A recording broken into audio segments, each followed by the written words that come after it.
So he was another pioneer who went through 1844 disappointment. He was aged 12 at the time. He became editor of the Review and Herald at age 23. That's quite young, isn't it? He was in that position for almost 50 years, sometimes serving as editor, sometimes serving as an editorial staff. He was the first secretary of the General Conference. This man was looked up to in the SDA Church. He was one of the pillars of the church. And people looked up to him as the authority of prophecy and understanding prophecy. He was the one that, as we know, wrote the book, Thoughts on Daniel and Revelation. And he also was a professor at Battle Creek College.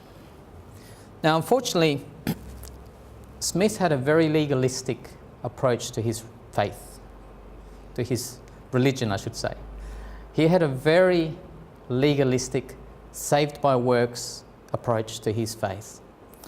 I'd like to show you a statement just to illustrate this. Notice what he wrote in 1888, at the beginning of the year, in January. This is what he published in the Review, as he was editor of the Review. That was probably one of the most influential periodicals of the time, in the church at that time. So not only members read this periodical, but also the world and other churches. So he wrote, in the early years of this message, the labourers had before them one specific object: to herald to the world the great fact that the last proclamation of the advent of Christ is now going to the world, and to lead souls to Christ, look at this, through obedience to this closing testing truth, that they might be led to seek through an enlightened obedience to all his commandments a preparation for the Lord from heaven. This was Smith's focus in his religion. What was it? Obedience to all the commandments of God. Commenting on the verse from Matthew 5:20, where Jesus says that except your righteousness exceed the righteousness of the scribes and Pharisees, you cannot enter into the kingdom of heaven. Smith was commenting on this verse in this article, and he wrote this: and how is this excess righteousness to be secured? Only by keeping and teaching others to keep the commandments to which he refers to in the preceding verse, from the same article.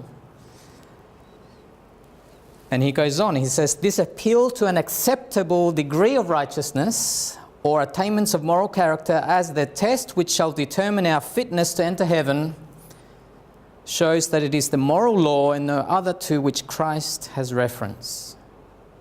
The burden of this man's article here was to prove that the law of God had not been done away with. And unfortunately, in trying to prove that the law of God was still in effect, he fell into this works-focused faith. In his efforts to defend the law of God, he became self-righteous. And it showed in these articles that he published. They were focused on obedience rather than on the righteousness of Christ. Now, 1888 didn't much help him. Everything that happened, and the message that God brought to his people in 1888 didn't help him. By June 1889, he is writing this. This is after the conference. Perfect obedience to the law will develop perfect righteousness. And that is the only way anyone can attain righteousness. Does this sound strange? Well, that was common in the articles of the Review in terms of the message, that the thrust of the message that was given in the Review was very dry cut. It's obedience, the law of God is still in effect, and we are to gain this righteousness by keeping the law. It's obedience based. So he goes on saying here, we're not to rest. So there's a typo there. We're not to rest on the stool of do nothing as a mass of inertia in the hands of the Redeemer. Our righteousness comes from being in harmony with the law of God. And our righteousness cannot, in this case, be filthy rags. He was replying to A.T. Jones, in fact, in this article, who suggested that the righteousness that we produce is filthy rags, and that it's all that it can be. And so Uriah Smith wrote this in reply. He titled this article, Our Righteousness, published in the Review of June 11, 1889. He goes on in this same article, the whole object of Christ's work for us to bring us back to the law, that its righteousness may be fulfilled in us by obedience to it. There is a righteousness which we must have in order to see the kingdom of heaven, which is called our righteousness. And this righteousness comes from being in harmony with the law of God, to be secured by doing and teaching the commandments. What did Ellen White think of what he wrote? Well, she actually happened to read the review, and she read the article, Our Righteousness by Uriah Smith.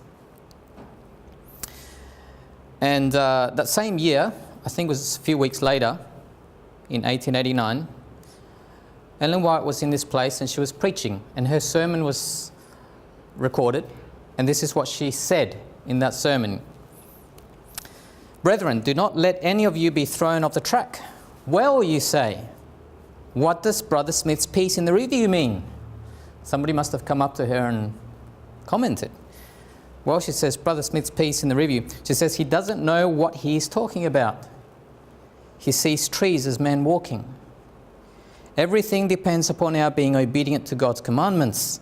Therefore, he takes those that have been placed in false settings. Now, try and notice who she's referring to here. Therefore, he, Smith, takes those that have been placed in false settings and he binds them in a bundle as though we were discarding the claims of God's law when it is no such thing. Who is she referring to when she says we? Referring to the messengers of God and herself, who had been proclaiming the righteousness of Christ by faith. So Uriah Smith thought that this was an attack upon the law of God. Now she says it is impossible for us to exalt the law of Jehovah unless we take hold of the righteousness of Jesus Christ. Later, that same year, later on, a few years later, in 1892, Ellen White wrote to Uriah Smith. She wrote him a testimony. And she wrote this here. The many and confused ideas in regard to Christ's righteousness and justification by faith are the result of the position you have taken toward the man and the message sent of God. The many and confused ideas in regard to Christ's righteousness and justification by faith. Even in 1892, what was there?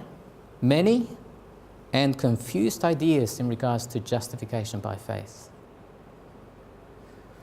The years since has probably increased that number of confused ideas.